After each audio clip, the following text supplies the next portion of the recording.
In this tutorial, I will show you how to make HDR videos like this from any source, including generative or regular 8-bit sources you may have shot with your own cameras for free using ComfyUI. So let's get stuck in. This tutorial is for anyone who wants to make HDR video or image sequences specifically using EXR that you can use in post-production and compositing. You should know a little bit of ComfyUI. If you don't, I'm going to make a separate tutorial that covers how to get to know ComfyUI as well. First off, I just want to show this, which is an HDR source. This was the original, which is 8-bit, a video which was in fact generated. It is a half-generated video I made partly of my backyard and then partly of Lake Nakuru playing through there in the background. So this is playing through in a software called Natron, which is kind of a free beginner alternative to a compositing program. So this is the original video we've got here, and then the HDR version. If I slide this back over, this is the HDR version, and if I just expose this down a little bit, you'll see that with the original source, that kind of goes gray and there's no detail, extra detail coming out in the sky there, whereas with this one, the HDR version, you can continue to see that detail appearing in the sky. And this also shows the highlights here on the table, so you can see the difference here between the kind of milked out version and being able to use the HDR video. This is typically what everybody in post-production wants, is HDR or greater bit depth, and I'm going to show you how to make this from any video source. Here's a quick diagram for anyone who's interested in the difference between 8-bit and 16-bit, SDR or HDR. On the left here we have essentially less precision. We have less data being stored about all of the brightness value of the pixels in your imagery, which results in essentially banding in the imagery if you grade it too hard. And all the detail in the brights and in the darks is generally not there. So if you try and push it or pull it down, you will see that there's no information in those super brights or darks, versus the high dynamic range where there is a lot of precision, there is more information stored, and because of that you can grade it to the nth degree, you can push it a lot further, you can also tone map it and bring detail back in from the brights and darks. So just a quick pre-frame for anyone who's not familiar with 8-bit and 16-bit differences. And this is ComfyUI for anyone who's not familiar with ComfyUI. Hopefully you are. Again, if you're not, I'll make another video for that, how to get to know this program. But this is the ComfyUI environment. This is a node graph, and this is how we string processes together so that we can do one thing after another and end up with a result. This particular one is the graph that is going to create HDR from SDR video input. I will first start by showing you how to begin and where to go to grab your workflows. So first off, make sure that you've got the LTX Video Custom node installed. If you don't, then come here to this site, grab this custom node, and the first thing you're going to want to do if you don't have it installed already is you can do this in a different way using the git method, but what you can do is download the zip of this. I will leave the links in the description. Download the zip here. You're then going to want to go find that zip file in your downloads. And that's going to look something like this. Once it's downloaded, you then want to extract it. So just do extract all. I'll extract that into this folder here before we continue. So now you have this folder here, and within that you will see all of the custom node stuff. So you want to put this folder here inside your Comfy Custom Nodes folder. For my install, yours may be different, but mine lives inside this folder here. You're looking for this folder called Custom Nodes. Essentially, you want to drag this folder into your Custom Nodes folder and make sure it lives in there. Mine's already in there, so I'm not going to do that, but that's what you want to do. Once you have that installed, your custom node, you'll see inside it you've got example workflows. If you go inside this folder, the example workflows folder, and 2.3, LTX 2.3 is the model we're using, So in here, you should see this HDR Distilled workflow. This is the one we're going to start using. And one of the first things I would suggest is to throw it into ComfyUI and see what happens. So here is ComfyUI. We're going to create an empty workflow here, just using the plus symbol at the top. And I'm going to go find my workflow here, drag HDR Distilled into it, and there we go. That's the workflow that they've given you. And inside it, you will see probably a few notes. There's not a lot of notes in here, but there's a couple of things about these missing models, which should probably come up. You might, at this point, you shouldn't see any missing nodes. If you did, that would be the reason, the trigger to go and make sure you installed that LTX Custom node. But because we already did that, we should be safe. We now want to go off and find these models. If you click at the top right here and look at See Errors, you will see more detail about that. This allows you to be able to plug in the models from your library, but I'm going to show you where to go get those models first off, because these Comfy is becoming better at helping you install missing models or missing custom nodes, but it doesn't always work. Sometimes you have to go to the places like GitHub and Hugging Face primarily to go get those things manually. So that's what we're going to do. But before we do that, just taking a look around here to become familiar with this graph, we want to look at these red things here. These are missing models. If there's any others, they may be missing nodes, but we should be good. There are some notes down here. We can see this person has been nice to us, and this is a very rare thing in the Comfy world. Something which I'm promoting a lot is to keep your graphs tidy. This person has done that, and so we can actually see where all the flows are going. We can see how everything's connected. This is a really good example and a very rare one. So let us go and see where we can get these missing models from. Okay, so first stop, I want to share that if you don't have this model, this checkpoint here, you want to make sure that you do have this checkpoint. If you don't, if it's showing up red as well, make sure you go off and get this model. Sometimes you can use this extensions model manager or the ComfyUI manager and go and find custom nodes, install missing custom nodes, or go to the model manager to find some of the missing things. Sometimes this doesn't work. This is why I'm showing you the old school manual way. So make sure that you've got this model. Write down this model. Make sure that, or take a screenshot of it. You want to go find this specific model. So we are going to go back to here where we have the LTX 2.3 model card. Every model's typically like this. It has a model card. They may have multiple models within it, but some information about this model. If you click on the Files and Versions tab here, you'll then be able to find the model you're looking for, and this is it right here. So this one right here, you want to make sure you download this one, and when you do, you want to put it into... So downloading you do with this little button here. So next to this one here, click download. This will start the download. It will probably copy itself to your downloads folder, and then we want to copy it when it's done into the Comfy install. Check it out. It's 46 gig.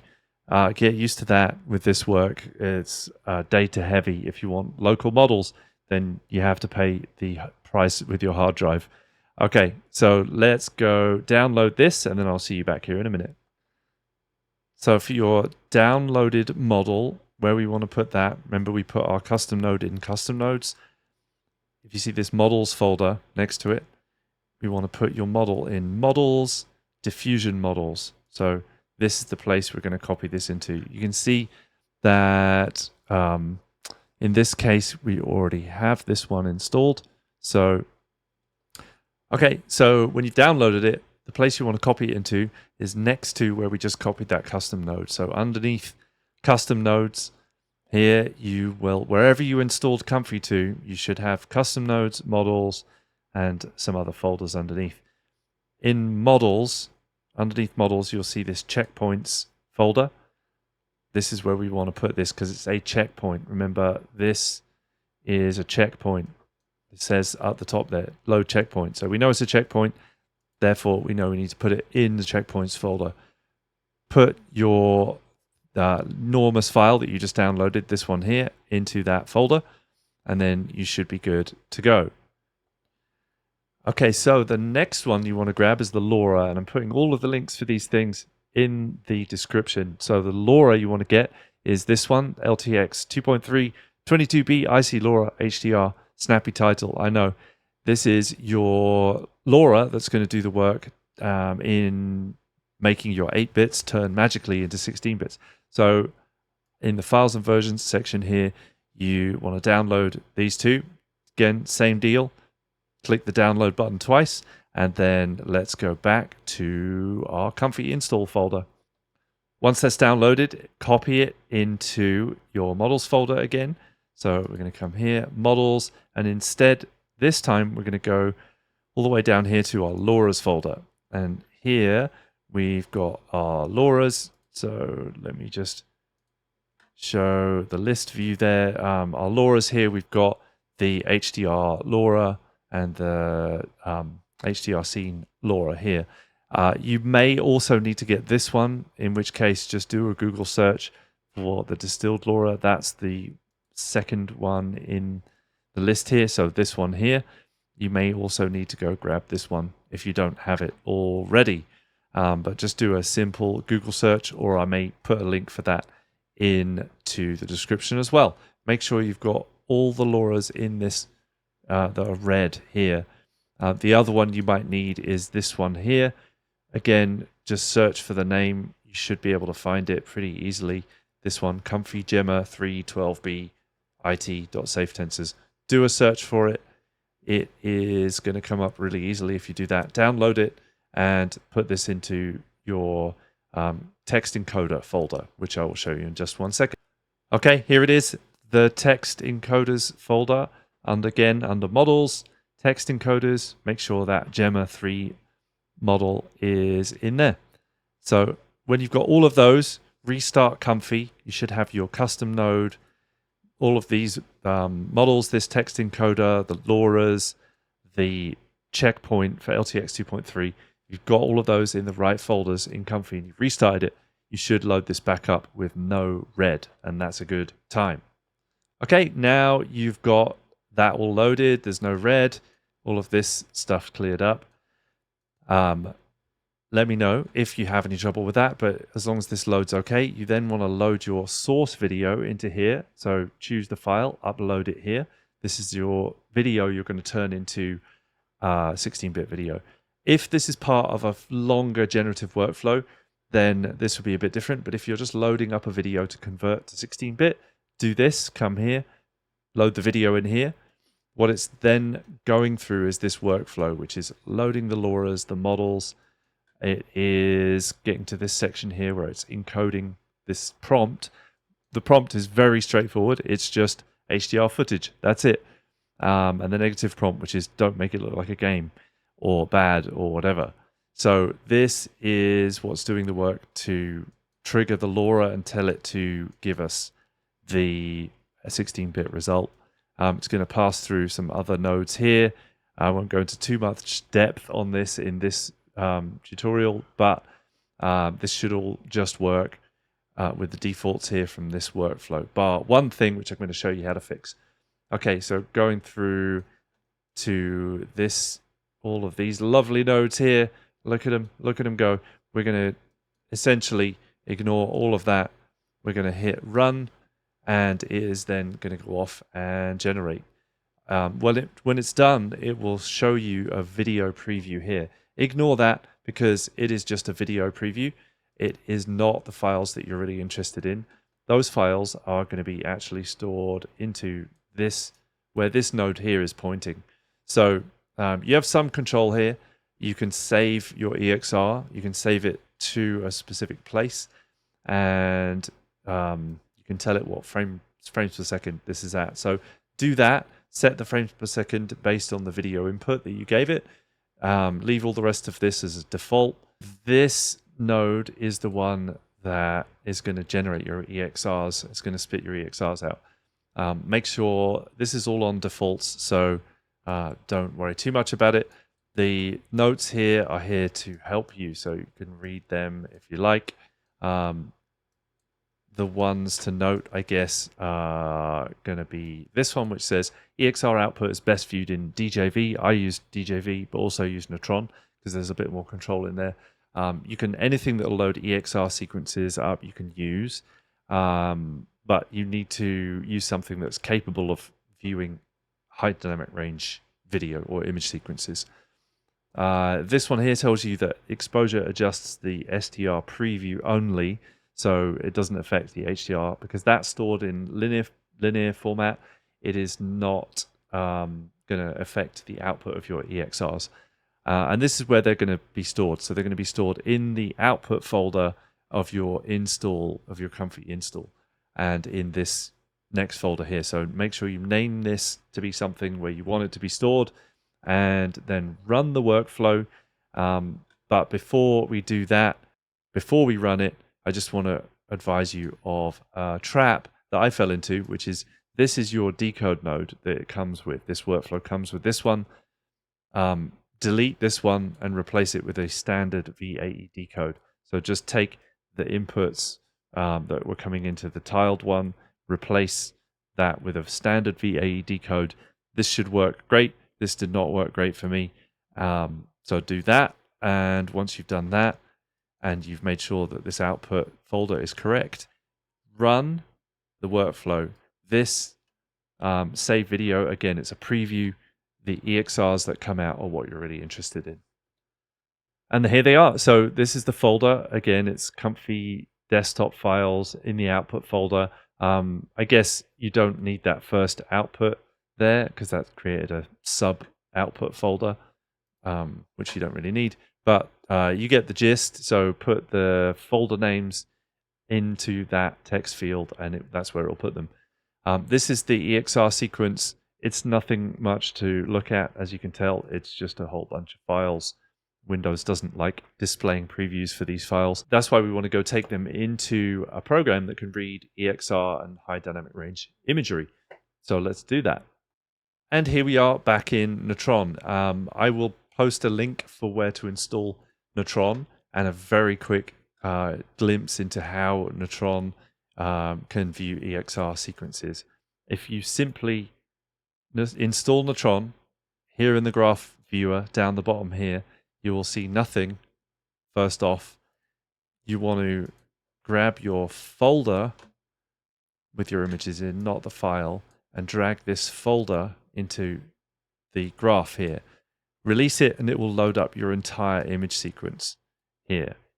The other thing you want to do is drag in your existing original source video. This is mine here. So drag those two in, and what you'll be able to do is to view both of these. I do have a little bit of reformatting going on because something in the process made them slightly different sizes, but that's all that is.